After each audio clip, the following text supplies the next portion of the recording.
بسم الله، الحمد لله، والصلاة والسلام على رسول الله. صلى الله العظيم رب العرش العظيم بأسمائه الحسنى صفاته العلى إن الله يغفر لنا ولكم ولوالدينا مغفرة كاملة وتامة. صلى الله أن يجعل هذا المجلس موجب للرحمة والمغفرة والرضوان، كما نسأله سبحانه وتعالى أن يهب لنا ولكم من فضله من رحمته، فإنه لا يملكها إلا هو. طبعا الأسبوع الماضي تكلمنا عن سورة يوسف والمقطع مسجل، واليوم نتكلم عن وقفات مع سورة النمل. سورة النمل هذه السورة المباركة فيها فوائد عظيمة، سنقف إن شاء الله على قصة سبأ ونعلق عليها.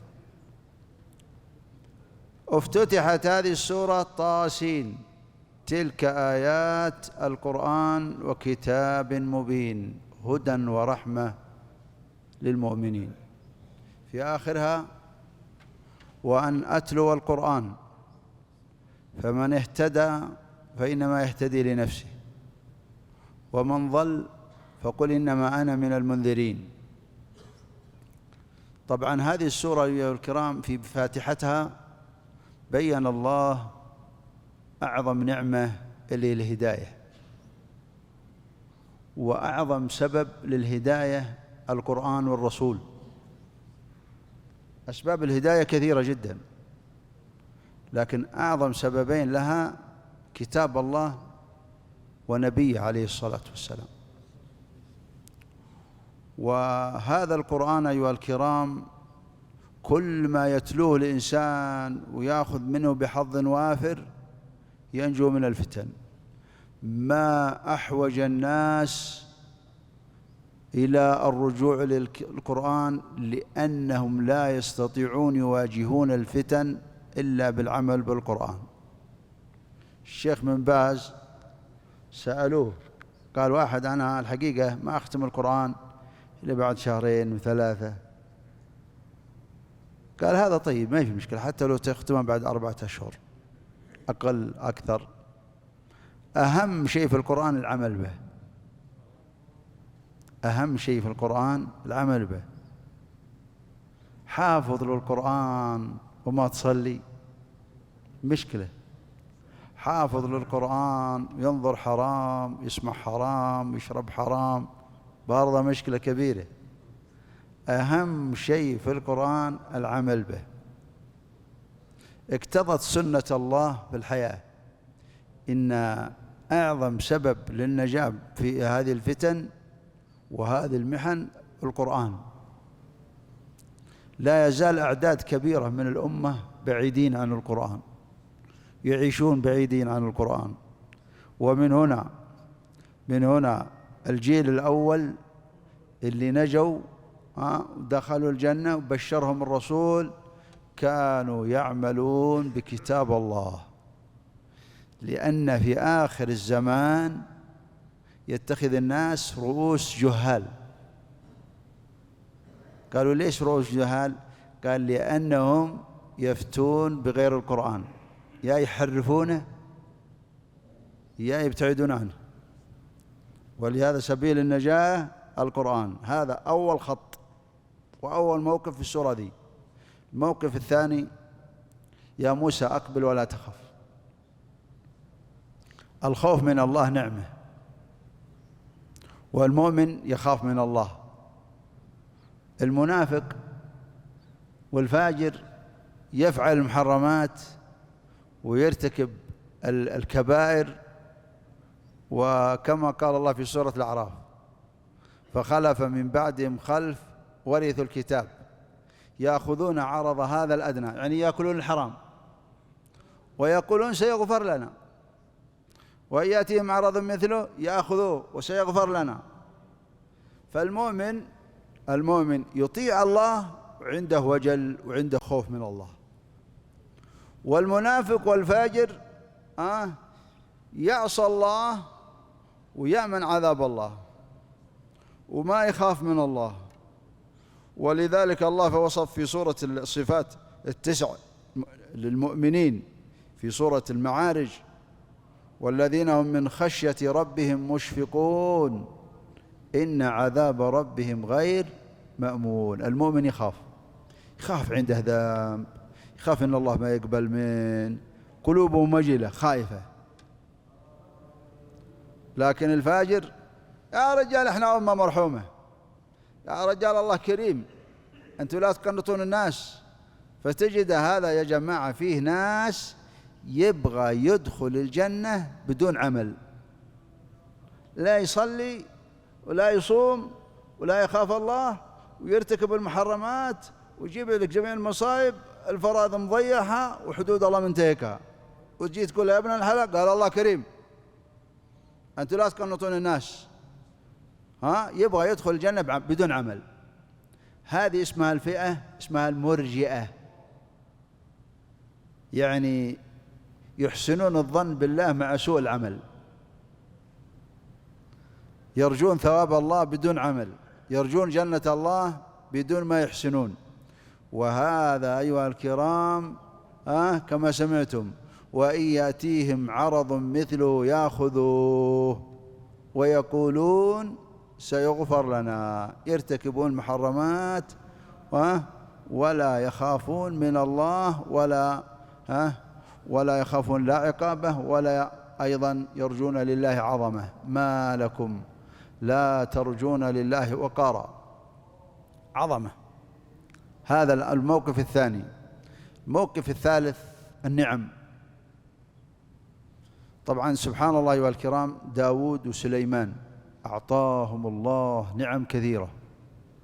داود وسليمان أعطاهم الله نعم كثيرة، ومن أخص النعم العلم: ولقد آتينا داود وسليمان علما وقال الحمد لله الذي فضلنا على كثير من عباده المؤمنين.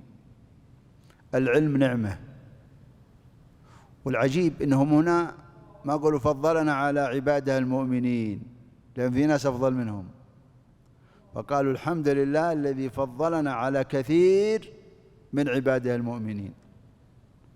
وأعطاهم الله العلم، وهو أعظم نعمة تعرف به الله سبحانه وتعالى وتعبد الله به، تعرف الحلال، تعرف الحرام، تعرف الهدى، تعرف الضلال، وتميز بين الحق، تميز بين الباطل. وهذا العلم من أعظم النعم، وحمد الله عليه. طبعا النعم فيها ثلاث. أول شيء الاعتراف.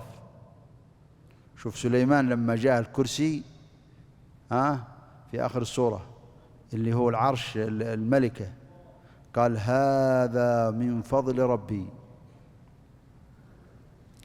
اعتراف: ليبلوني ليختبرني أشكر أم أكفر. ومن شكر، الآن عندك نعمة وأنت تشكر الله عليها، إيش يحصل لك؟ تدوم وتزيد. فمن شكر فإنما يشكر لنفسه. أنت لما تشكر أنت المستفيد، لأنها تستمر عندك النعمة، وأنت المستفيد الأول من هذه النعمة ودوامها. وإذا كفرت تذهب النعمة، تروح. ومن كفر هو قال فإن الله غني عن شكر الشاكر. ما تشكر الله غيرك يشكر. ما تصلي في ناس يصلون، ما يصلون أهل الأرض، فالذين عند ربك يسبحون له بالليل والنهار، في غيرك. من شكر يشكر لنفسه، ومن كفر فإنما يضل عليها وهو المضرر. والله سبحانه وتعالى غني عن شكر الشاكر وكريم، ما يعاجل الكافر والفاجر بالعقوبة، يصبر عليه. الله كريم. إذن الاعتراف، حب المنعم، أحب الله لما يغذوكم به من النعم. الثالثة تستخدم النعمة في طاعة الله. وبعدين عندك ثلاث كرامات: إذا شكرت الله الله يرضى عليك. إن الله لا يرضى عن العبد يأكل الأكلة فيحمد عليها، والثانية تزيد النعمة ولئن شكرتم لأزيدنكم، والثالثة ترتفع درجتك. إذن الله سبحانه وتعالى يرفع درجتك إذا كنت من الشاكرين. الله يجعلنا من الشاكرين. وورث سليمان داود. الوراثة هنا العلم والنبوة. سليمان ورث أبوه وزاد إلى علمه علم أبوه، وعلمها الله سبحانه وتعالى حتى منطق الطير. يا أيها الناس علمنا منطق الطير، التحدث بالنعم. فهو أخبر إن الله سبحانه وتعالى علم منطق الطير. اختلف العلماء في الطير هنا، هل هي الطيور أم تشمل الحيوانات كلها؟ قيل إنها الطيور والنمل يدخل فيها لأن النمل يجي على يوم من الأيام تطير داخلة في الطير. وقيل الحيوانات، والذي يظهر أنها الطير، خص الطير لأنها تظله. وحشر لسليمان، هذه من النعم، جنودا من الجن والإنس والطير فهم يوزعون. كلمة يوزعون وردت في موطنين. في سورة فصلت قال الله سبحانه وتعالى: ويوم يحشر أعداء الله إلى النار فهم يوزعون. جماعات، زمر، يذهبون إلى النار إيش؟ زمر، جماعات متفرقة، اليهودي مع اليهودي، والنصراني مع النصراني، واللي يعبد الحجر واللي يعبد الشجر، كل فرقة مع بعض. وسيق الذين كفروا إلى جهنم زمرا. إذن يوزعون تأتي بمعنى جماعات متفرقة، ويوزعون تأتي بمعنى الضم والجمع. كل فرقة وكل طائفة من الجن من الإنس، طبعا الجن قبائل والإنس قبائل برضه طوائف، فكل مجموعة لها قائد يضم أولها على آخرها. يجمعون، يوزعون، يضمون، وجماعات متفرقين، وهم حشر الله له جنوده. طبعا هو تفقد الطير. الطير هو وجد الهدهد إنه غير موجود، فقال: ما لي لا أرى الهدهد. هدد بثلاث: الذبح، عذاب أليم يأتي بسلطان مبين. السلطان هنا يعني يأتي بحجة واضحة، عذر. الهدهد جاء وصدم سليمان بالخبر، قال: أحط بما لم تحط به، أحط بما لم تحط به. فسبحان الله جاب تقرير عن قبيلة سبا، عن دينهم وعن دنياهم. أما دنياهم قال: إني وجدت امرأة تملكهم. هذا أول نقد له، قال: وجدت امرأة تملكهم. ولهذا نبينا محمد لما أخبر أن ملك الفرس مات قال: من ولوا بعده؟ يعني من الذي جاء بعده؟ قالوا: يا رسول الله ابنته. قال: ما أفلح قوم ولوا أمرهم امرأة. ولهذا الهدهد قال: إني وجدت امرأة تملكهم وأوتيت من كل شيء ولها عرش عظيم. العجيب أن سليمان في آخر القصة النبي يقول: يا أيها الملأ أيكم يأتيني بعرشها قبل أن يأتوني مسلمين. لأنهم إذا أسلموا ما عاد يجوز يأخذ العرش. إذا أسلموا، طبعا فيها تفاسير ليش طلب العرش قبل إسلامهم. الصحيح أنهم إذا أسلموا لم يحل له أخذه، وهو طلبه قبل إيش؟ لأن العرش هذا قيل طوله 40 ذراع 80 ذراع فوق، في عرضه طوله 80، في عرض 40، في ارتفاع 30. والعرش هذا مصنوع من الذهب، مرصع بالذهب واللؤلؤ. والهدهد هو فعلا قال لها عرش عظيم. هذا من ناحية تقرير دنياهم. وأما دينهم قال: وجدت امرأة تملكهم. قال وجدتها وقومها يسجدون للشمس من دون الله، يعبدون الشمس. ألا يسجدوا لله الذي يخرج الخبء في السماوات. قال ليش ما يسجدون لله؟ يعني إيش المانع؟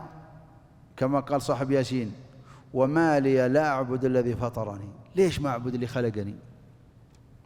ألا يسجد لله الذي يخرج الخبء في السماوات والأرض ويعلم ما تخفون وما تعلنون، الذي لا تخفى عليه خافية، المطلع على الضمائر، المطلع على جميع الأحوال، يعلم ما يلج في الأرض وما يخرج منها وما ينزل من السماء وما يعرج فيها، سوى الأرزاق سوى أعمال العباد. الصعود هذا بس ملائكة اللي يصعدون من الملائكة، وأعمال العباد كل قول قلته يصعد، كل عمل تعمله يصعد إلى الله. يعلم ما يلج في الأرض وما يخرج وهو معكم والله مطلع على كل شيء، حتى الورقة تسقط يعلمها. ليش ما يسجدون لله؟ سليمان التثبت مهم. سليمان قال سننظر، ما قال مني طلبك وأنت الآن تبحث لك عن عذر، قال سننظر أصدقت أم كنت من الكاذبين. اذهب بكتابي. أعطاه الكتاب وحمله، هو اللي جاب الخبر حمله مرة ثانية، ولم يقل هو قال ننظر أصدقت أم كنت من الكاذبين المتصفين بالكذب، لأن في فرق بين كذبت وفي فرق أم كنت من الكاذبين، فيها فرق في الكلام. فهو سبحانه يعني متصف بالكذاب، يعني بعض الناس متصف فعلا ما يبالي، هو معروف أنه إنسان متصف بالكذب، قد تحصل من إنسان زلة وشيء من هذا، لكن هو قال أنت من المتصف بالكذب، اذهب بالكتاب هذا وألقه إليهم ثم تولى عنهم. طبعا لما جاء بالكتاب ألقاه وقال له إذا ألقيته ابتعد عنهم، ثم تولى عنهم. هذا من أداب حمل الرسالة عند الملوك، لما تسلمه تبتعد قليلا، ما تشوف، تجلس تشوف ايش يتمالون. وقال له أنت أيضا إذا ابتعدت عنهم حاول تعرف ماذا يرجعون. من الأدب أنك لما تعطي الرسالة الملوك أنك ترجع عنهم قليلا حتى يتناجون فيما بينهم. فقالت إنه من سليمان وإنه بسم الله الرحمن الرحيم ألا تعلوا علي وأتوني مسلمين. كلام بليغ وقصير ومفيد. قال لهم ألا تعلوا علي وأتوني مسلمين، يعني لا بد تسلمون. هالمرأة هذه كانت عاقلة عجيبة، أعقل من قومها. قالت يا أيها الملأ أفتوني في أمري، أبغاكم تفتوني في أمري وتشيرون علي. هم سبحان الله قالوا نحن أولو قوة وأولو بأس شديد. سبحان الله المرأة هذه الرغم إنها امرأة إلا أنها كانت قرأت الموقف قبل ما يحصل. شوفوا في آخر كلام سليمان ارجع إليهم فلنأتينهم بجنود لا قبل لهم بها ولنخرجنهم منها أذلة وهم إيش؟ وهي قالت إن الملوك إذا دخلوا قرية أفسدوها وجعلوا أعزة أهلها إيش؟ أذلة. ترى قرأت الموقف قبل ما يحصل، كانت نظرتها دقيقة. فسبحان الله قالت لا، لأنه هي عارفة قوة سليمان، هي عرفت قوة سليمان وما أرادت تجازف، فقالت لا إحنا بنرسل له هدية، والهدية هذه إذا كان ملك بيقبلها وإذا كان نبي ما يقبلها.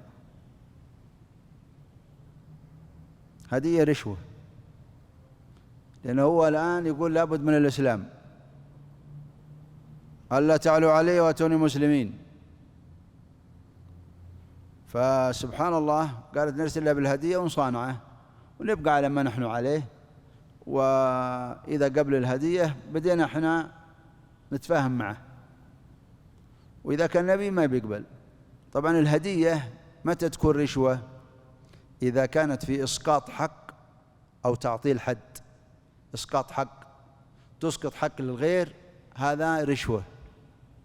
أو تعطيل حد، إذا الإنسان بالكلام بالرشوة هذه لك مصلحة عند فلان من الناس، يجي تقول والله نبي نهديك هدية، أو تقدم له هدية قبل المصلحة ما تنقضي، هذه مشكلة كبيرة.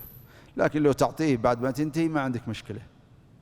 إذا انتهت المصلحة وقضيت كل شيء وقلت والله أنا لا لي مصلحة عندك وأنا حبيتك وأنا بيهديك هدية من عندي محبة، هذه ما في شيء. لكن إذا كان فيها إسقاط حق، تعطيل حد، أو فيها شيء يعني محاباة، هذا لا ينبغي. حتى البخشيش هذا اللي يعطى الإنسان يعطيه حتى لو ما كان فيه، لأنه يتعود ما عاد يقدم أي خدمة إلا بيش البخششة هذه ما تصلح، ولذلك هي الأولى تركها. بعد ذلك المرأة هذه سبحان الله أيها الكرام قال سننظر أصدقت أم كنت من الكاذبين. ليست هذا.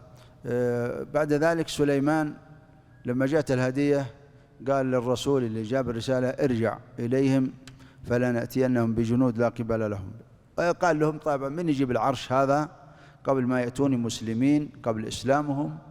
فانتدب له من مجلسه نفرين، الأول من الإنس من الجن والثاني من الإنس. أما الجني قال عفريت. عفريت هذا ما يطلق إلا على المارد. شوف حتى الناس يقولون للواحد لما قدوا كذا متشيطن شوية وعنده مشاكل هذا عفريت، اتركه. قال عفريت من الجن أنا آتيك به قبل أن تقوم من مقامك. ليس القيام كذا، لا، القيام من مجلس القضاء، يعني ثلث نهار قبل ما تقوم من مقامك من مجلس القضاء أنا أجيب لك الكرسي هذا. وقال الذي عنده علم من الكتاب اسمه آصف من البشر. طبعا أنا ألقيت هذه الكلمة وجاء واحد وقال إن هذا قال الذي عنده علم من الكتاب إنه سليمان. طبعا ورد الكلام هذا لكن ما هو صحيح. الصحيح إن الجليس وعنده علم من الكتاب واسمه آصف، وهو يعلم اسم الله الأعظم. وقد ذكر بعض الأئمة الدعاء هذا الإنسي هذا دعا الله وجت به الملائكة اللي حضرت الكرسي ما هو دعا الله سبحانه، صلى، يقول لك إنه صلى ركعتين ودعا بالدعوات هذه: يا حي يا قيوم يا ذا الجلال والإكرام يا إلهنا وإله كل شيء أنت إله واحد. شوها في سورة البقرة: إلهكم إله واحد لا إله إلا هو الرحمن الرحيم. حتى ورد في الاسم الأعظم هذه الآية. طبعا أنا سمعت واحد من المشايخ وكلامه جميل حقيقة، قال الاسم الأعظم لا إله إلا أنت، كلها وردت في الاسم الأعظم. كلمة هذه يا حي يا قيوم لا إله إلا أنت برحمتك هو الاسم، هذا الاسم الأعظم. ناس يقولون إنها يا حي يا قيوم، وناس يقولون إنها لا إله إلا أنت. حتى في دعوة ذنون لا إله إلا أنت لا إله إلا أنت سبحانك إني كنت من الظالمين. شفتوا كيف؟ لا إله، قال دعا الله دعوة أخي ذنون ما دعا بها عبد في هم ولا قط إلا فرج الله عنه. لا إله إلا أنت. طبعا دعا وجت بالملائكة بالكرسي هذا، قال نكروا لها عرشها. طبعا آخر شيء نقف عنده تلك بيوتهم خاوية في سورة النمل. قصة ثمود، القرية هذه هي في مدائن صالح، وأرسل الله لهم نبي صالح عليه السلام، دعاهم إلى عبادة الله. قالوا طيب إيش اللي يعرفنا إنك رسول؟ نبي آية،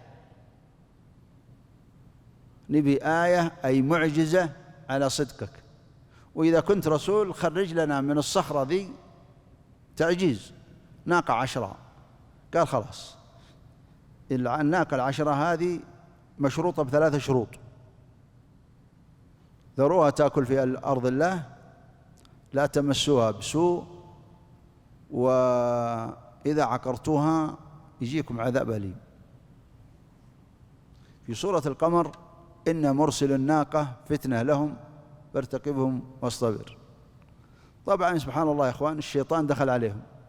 الناقة هذه تشرب الماء، الناقة هذه نفرت الحلال، الناقة دخلت المزارع، لأن هلاكم في الناقة ذي. إن مرسل الناقة فتنة لهم فارتقبهم واصطبر. وتمالوا على أمرين في سورة النمل: الأمر الأول قتل صالح، والثاني قتل الناقة. ففي سورة النمل يقول: وكان في المدينة 9 رهط يفسدون في الأرض ولا يصلحون، مجرمين. قالوا نبيته أهله ونهلكه، ثم نقول لولي ما شهدنا مهلك أهله. فنزلت عليهم صاعقة من السماء وأهلكهم الله. أخذتهم الصاعقة 9 ذولا. والرسول محمي مع حرس معقبات، وتقرون في آخر سورة الجن: إلا من ارتضى من رسول فإنه يسلك من بين يديه ومن خلفه إيش؟ رصد. عنده حرس ملائكة. فسبحان الله، أهلكهم الله سبحانه وتعالى بالصعقة 9. وقام الأشقى فيهم اللي هو حيمر ثمود وقتل الناقة. وقد قال لهم صالح: إذا قتلوها تمتعوا في داركم 3 أيام. صالح ما مات، وسرحوا على الناقة، قتلوها، وكانت مهلتهم 3 أيام: الأربعاء، بالخميس، بالجمعة. وجاءهم العذاب صباحية السبت مع الشروق، صيحة عظيمة فظيعة قطعت قلوبهم في أجوافهم من الخوف. صيحة هائلة. يعني شوفوا الآن البرق هذا، إذا جاء مع البرق والرعد هذا، شوف كيف أحيانا لما يجيك بعض الصواعق تجي مخيفة إلى أبعد درجة. وهذا من آثار رحمة الله، مطر ينزل رحمة من الله. فكيف إذا جاء السخط؟ الله يعافينا، الله يعافينا ولا يبتلينا ويرحمنا. على كل حال، الله سبحانه وتعالى عقب على المشهد هلاكهم: فتلك بيوتهم خاوية بما ظلموا. أهلكهم الله، ويقول أصبحت بيوتهم خاوية. بعد ما كانوا بشر ينهشون طالعين ونازلين، أصبحت بيوتهم خاوية بما ظلموا. قال ابن عباس: الظلم سبب خراب الديار. الظلم، ظلم العباد وظلم الله. الإنسان الشرك عند الإنسان فرصة في الدنيا إنه يتوب منه، واعتداء على الناس برضه هذا جريمة كبيرة. أختم حديثي بالنسبة للنساء. قال الرسول: يا معشر النساء إني رأيتكن أكثر أهل النار. قالت مرأة: طيب يا رسول الله ليش؟ مجموع الأحاديث دخول النساء النار في 4 أسباب. السبب الأول: يكفرن العشير، يكفرن الإحسان. ما رأيت منك خيرا قط، تقول لزوجها إذا زعلت. الثانية قال: يكثرن اللعن، والسب يدخل فيه السب والشتم، أذية الناس. فلانة تقوم الليل وتصوم النهار وتؤذي جيرانها بلسانها. أذية الناس، اليد واللسان، اليد واللسان هذه خطيرة جدا. وعلى كل حال أذية العباد باللسان هي جريمة تجري على لسان الإنسان بدون ما يشعر بخطورتها. والنساء دخلوا النار بسبب اللعن والطعن والفحش والبذاءة وسلاطة اللسان. والثالثة يكثرن الشكاية، يكثرن الشكاية، شكاية بكاية.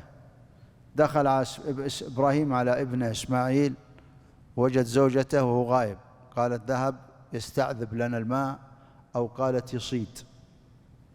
قال طيب كيف عيشكم؟ قالت أسوأ عيش. قال قولي له يغير عتبة الباب، ورحل. وجاء المرة الثانية وتزوج إسماعيل بامرأة ثانية، وجاءهم أين إسماعيل؟ قالت ذهب يستعذب الماء، يعني يجيب لنا موية. قال قولي له كيف عيشكم؟ قالت والله أسوأ عيش. قال قولي له يغير عتبة الباب. المرحلة الثالثة كيف عيشكم؟ المرة الثالثة قالت أحسن عيش. شفت كيف؟ يكثرن الشكاية. في ناس صبورات حريم، في حريم ونساء عندها صبر وعندها توئدة وعندها قناعة وعندها صبر. بعض النساء عندها كل شيء وما تشكر شيء، ما تجي رأسي تعبان ايدي. يكثرن الشكاية، يكثرن الشكاية، يعني تجيب لك ذيك، تجيب لك كل شوية رأسي ايدي كذا، يعني يكثرن الشكاية، ما بصبر. الثالثة يسوفن الخير. الرابعة يسوفن الخير، بكرة بعده بصلي بأتوب وبعدين راح الوقت كله بإيش؟ في الدفدفة هذه، التسويف. هذا باب من أبواب الشيطان. الآخرة قال العجلة من الشيطان إلا في الآخرة، لا تأجلها. لا أجي تقول والله بكرة بصلي وبكرة بقى.